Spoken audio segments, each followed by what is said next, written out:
నియోజకవర్గానికి ఒక చదువుకున్న ఎమ్మెల్సీ గారు సిద్ధాంతాలు కట్టుబడి ఉండే కమ్యూనిస్ట్ నాయకుడు. మా ఇద్దరికి కొన్ని సిద్ధాంతాలు ఉన్నాయి. ఏదో ఎవరో ఈ మధ్య ఏదో మాట్లాడుతున్నారు. నేను ఏదైనా మాట్లాడితే మంత్రి పదవి రాలేదని మాట్లాడుతున్నారు. అది మంత్రి కావాలంటే ఎలిమినగర్ పోర్టు చేసుకెళ్ళి మంత్రి ఇస్తామని చెప్పిర్రు.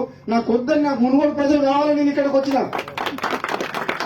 నన్ను ఎవరన్నా నీకేం కావాలి, మంత్రి పదవి కావాలన్నా, మునుగోడు ప్రజలు కావాలన్నా, మునుగోడు ప్రజలు అభివృద్ధి కావాలంటే నేను మునుగోడు ప్రజలు కావాలి, అభివృద్ధి కావాలంట. అందులో అనుమానం లేదు.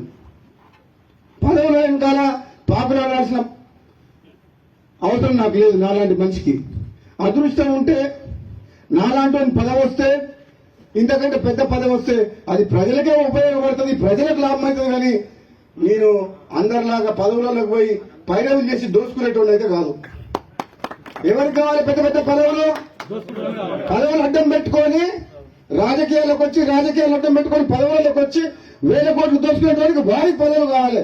రాజగోపాల్ రెడ్డికి ప్రజలు కావాలి, రాజగోపాల్ రెడ్డికి ప్రజల అభివృద్ధి కావాలి, సంక్షేమం కావాలి.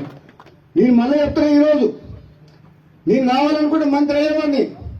కానీ నా స్వార్థం కోసం అని చెప్పేసి, నేను పదవి కోసం అని చెప్పి నేను పోలే.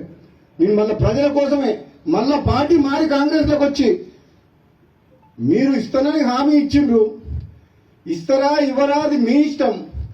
అవకాశం వస్తే ఎప్పుడన్నా, నేను కూడా సీనియర్ని కాబట్టి, తెలంగాణ ఉద్యమంలో ఉన్నా కాబట్టి, నాకంటే జూనియర్లకు నిన్న మంది వచ్చిన ఇతర పార్టీ వాళ్ళందరికీ ఇచ్చారు కాబట్టి, మీరు ఇచ్చిన మాట నిలబెట్టుకుంటే, మీరు ఎంపీ గెలిపియమంటే గెలిపించినాం, పార్టీలకు రమ్మంటే మేము నమ్ముకొని వచ్చినాం.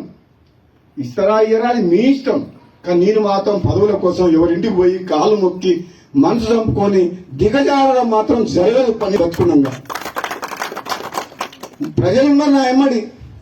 నాకు కావాల్సింది ప్రజలు, వాళ్ళ బాగోగులు, ఈ నియోజకవర్గ అభివృద్ధి.